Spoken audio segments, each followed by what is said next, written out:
Hello and welcome to RLR Excel network. मैं हूं आपका दोस्त और आज के इस वीडियो में मैं आपको बताऊंगा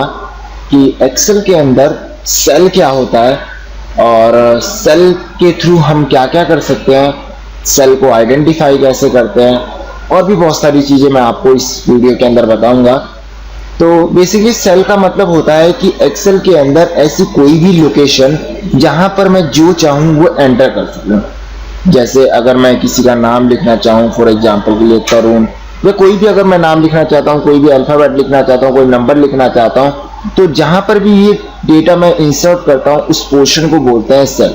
वैसे अगर आप ध्यान से देखें तो इस वर्कशीट के ऊपर ये कुछ डब्बे डब्बे से बने हुए नजर आ रहे हैं और इनमें से कहीं कहीं जगह पर मैंने कुछ रैंडमली डेटा लिखा हुआ है, कहीं अल्फाबेट लिखा हुआ है, कहीं नंबर लिखा हुआ है, कहीं मंथ्स के नेम लिखे हुए हैं और कुछ कुछ सेल्स ऐसे भी हैं जो ब्लैंक हैं। तो ऐसे डब्बों को मोर टेक्निकल लैंग्वेज में या फिर एक्सेल की लैंग्वेज सेल के नाम से जानते हैं। अब होता क्या है कि जब भी हम एक्सेल के अंदर किसी भी सेल के ऊपर स्टैंड होते हैं तो हर एक सेल का अपना एक एड्रेस होता है और वो एड्रेस जो होता है वो उस सेल के रो और कॉलम से मिलकर बना हुआ होता है।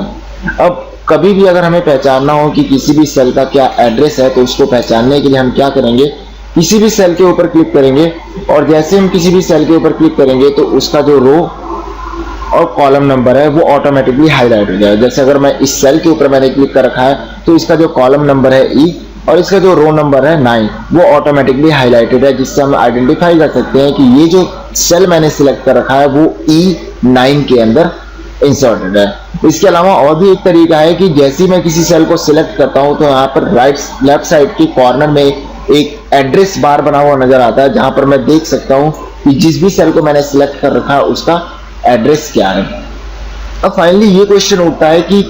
एक्सेल के अंदर जो सेल होता है वो बनता कैसे है। तो एक्सेल का जो सेल होता है वो तब बनता है जब हमारी शीट के ऊपर रो और कॉलम्स एक दूसरे को इंटरसेक्ट करते हैं। जैसे कि अगर मैं ध्यान से देखूं तो मेरी शीट के ऊपर ढेर सारी कॉलम्स है, for example C, D, E, F, G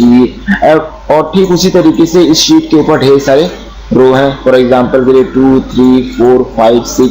तो जिस पॉइंट के ऊपर जाकर रो और कॉलम एक दूसरे को इंटरसेक्ट कर देते हैं वहीं से एक सेल डेवलप हो जाता है।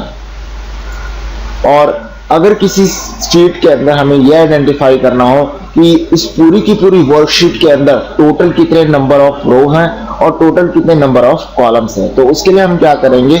इस ट्रायंगल के ऊपर क्लिक करेंगे और माउस के लेफ्ट क्लिक को प्रेस करके रखेंगे और जैसे ही हम प्रेस करके रखेंगे, छोड़ना नहीं है हमें, तो यहाँ पर जो है लिखा हुआ कुछ आएगा जैसे 10,48,576 R। इस R का मतलब है कि इस पूरी की पूरी वर्कशीट के अंदर 10,48,576 रोज है और साथ ही साथ 16,384 कॉलम्स है। ठीक उसी तरीके से अगर मुझे ये भी जानना हो कि इस वर्कशीट के ऊपर टोटल सेल्स कितने हैं तो उसके लिए मैं क्या कहूँगा, जितनी भी मेरी रो है 10,48,576 उसको मैं मल्टीप्लाई कर दूंगा 16,384 से और जैसे ही मैं एंटर मारूंगा तो मेरे सामने जो वैल्यू नजर आएगी उस वैल्यू से ये प्रूफ हो जाएगा कि मेरी इस वर्कशीट के ऊपर टोटल इतने नंबर ऑफ सेल्स हैं। तो आज की इस वीडियो में हमने जाना कि सेल क्या होता है, सेल को हम पहचानते कैसे हैं, सेल का एड्रेस क्या होता है और इस एक शीट के अंदर total number of row, total number of columns and total number of cells. Next video में मैं आपको बताऊंगा कि एक्सेल के अंदर ये जो छोटे छोटे ऑप्शंस नजर आते हैं, लाइक ये माइनस का निशान, ये